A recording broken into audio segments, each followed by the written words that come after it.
The Messerschmitt 262, the first operational jet fighter in history, a plane so far ahead of its time it left Allied pilots scrambling to survive its devastating attacks.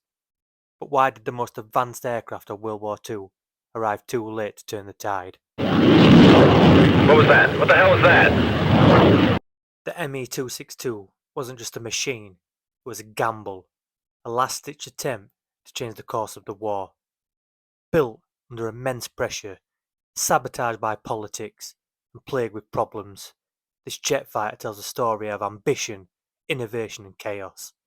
Today, we're diving deep into the story of the 262, from its revolutionary design to its deadly debut in combat, and its ultimate failure to save the Third Reich.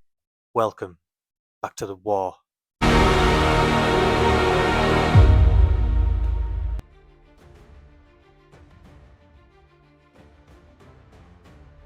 By the late 1930s, aircraft design had reached a crossroads.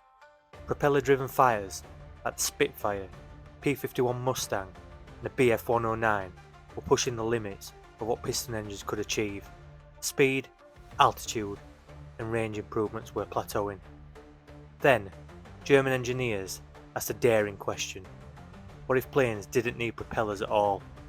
The answer came in the form of jet propulsion.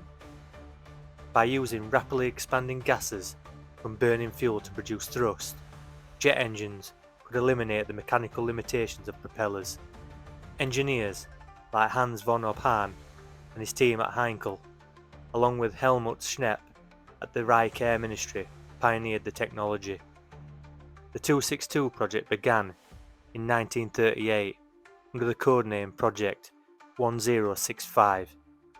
It was envisioned as a fast, heavily armoured fighter that could dominate the skies. Early prototypes were powered by conventional piston engines because jet engines were still in development, but even on paper, the 262 was revolutionary. Its sleek, swept-wing design hinted at speeds far beyond the reach of Allied planes, while its twin jet engines promised unparalleled performance with a projected top speed of 540 miles per hour, nearly 200 miles per hour faster than most fighters of the time.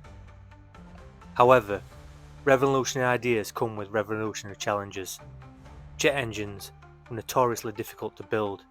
They burned hotter, required exotic materials, and were prone to catastrophic failure.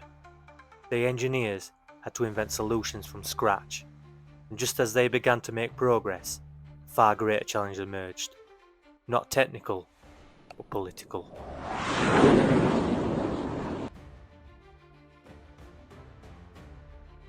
The 262 wasn't just delayed by engineering problems, it was sabotaged by Nazi leadership, especially one man, Adolf Hitler. By 1943, the Luftwaffe desperately needed a new fighter to counter the growing Allied air offensive.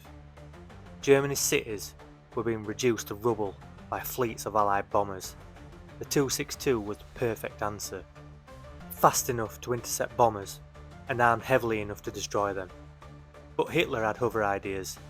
He insisted the 262 be developed as a bomber, capable of carrying a payload to attack Allied ground forces.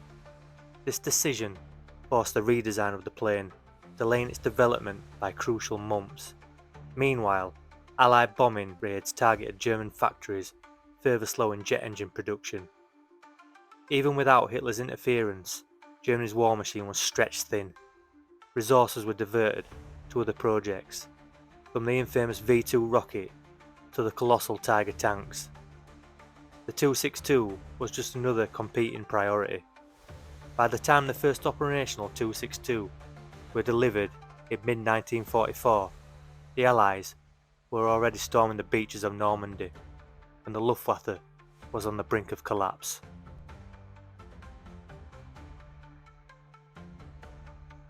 When the 262 finally appeared in combat, it was a revelation. To the Allies, it was something straight out of science fiction. Reports of a strange lightning-fast aircraft tearing through bomber formations started to spread. Allied pilots called it the Stormbird, while German engineers nicknamed it the Swallow. It wasn't just fast, it was untouchable in the right hands. It climbed faster, dove harder, and could disengage from any fight at will. But its power wasn't just in its speed. The 262 was armed with 4 30mm cannons that could destroy B-17 Flying Fortress with a few well-placed shots. It also carried R-4M rockets capable of blasting entire bomber formations out the sky in one strike. The first squadron to use the 262 operationally was Jagenschwader 7. They were tasked with countering the massive Allied bombing campaigns. 262 pilots shot down an estimated 542 Allied aircraft during the war. Most of these, bombers such as the B-17 Flying Fortress and B-24 Liberator. However, it wasn't invincible. For all its strengths, the 262 had critical weaknesses that the Allies quickly learned to exploit. The jet engines were temperamental and prone to failure. They had a lifespan of just 25 flying hours and were highly sensitive to enemy fire. The 262's long takeoff and landing runs made it highly vulnerable. Allied fighters, such as the P-51 Mustang, would loiter near German airfields waiting to ambush them during these moments. Operational challenges also limited its effectiveness. Germany couldn't build enough of them. The 1,400 262s produced, only 300 ever saw combat. Pilots often received minimal training on the jet, making it difficult to exploit its full potential. For every bomber it destroyed, it faced an uphill battle against overwhelming odds. In combat, the Luftwaffe lost approximately 100 262s to enemy action. These losses were primarily due to the jet's vulnerability during takeoff and landing, as well as Allied air superiority overwhelming the Luftwaffe's dwindling forces. In the end, the 262 was a terror to Allied bomber crews, but not a war winner. It lacked the numbers, resources, and time to make a decisive impact.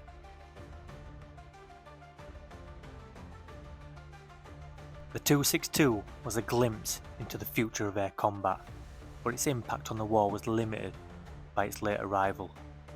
What if Germany had deployed the 262 in 1942 instead of 1944?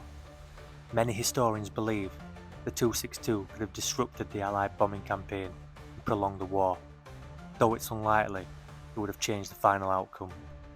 However, the 262's influence didn't end with the war. After Germany's surrender, Allied forces captured several intact jets and studied them extensively.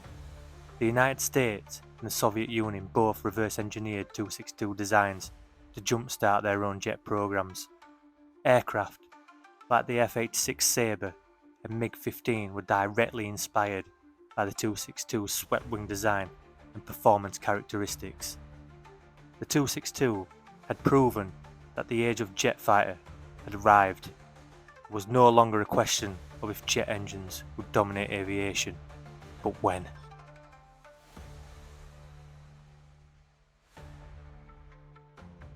So, was the Messerschmitt 262 a success or a failure? It was both, an engineering masterpiece and a cautionary tale. The 262 showcased the potential of jet propulsion, but also revealed the limitations of Russian innovation in time of crisis. Its late deployment, political interference, and logistical challenges doomed it to be a footnote in history rather than a war winner. For the pilots who flew it, the Me-262 was a marvel of engineering, capable of feats they could only dream of in propeller-driven planes. But for the German war effort, it was too little too late. The legacy of the 262 lives on in every modern fighter jet. It may not have changed the outcome of World War II, but it changed the future of aviation forever.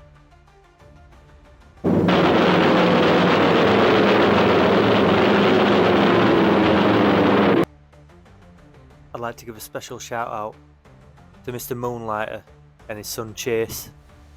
If you're interested in real life chilling terror stories, go and check his channel out. You won't be disappointed. Don't forget to like, subscribe, and leave your thoughts in the comments. And don't forget to check back in again soon. That's an order.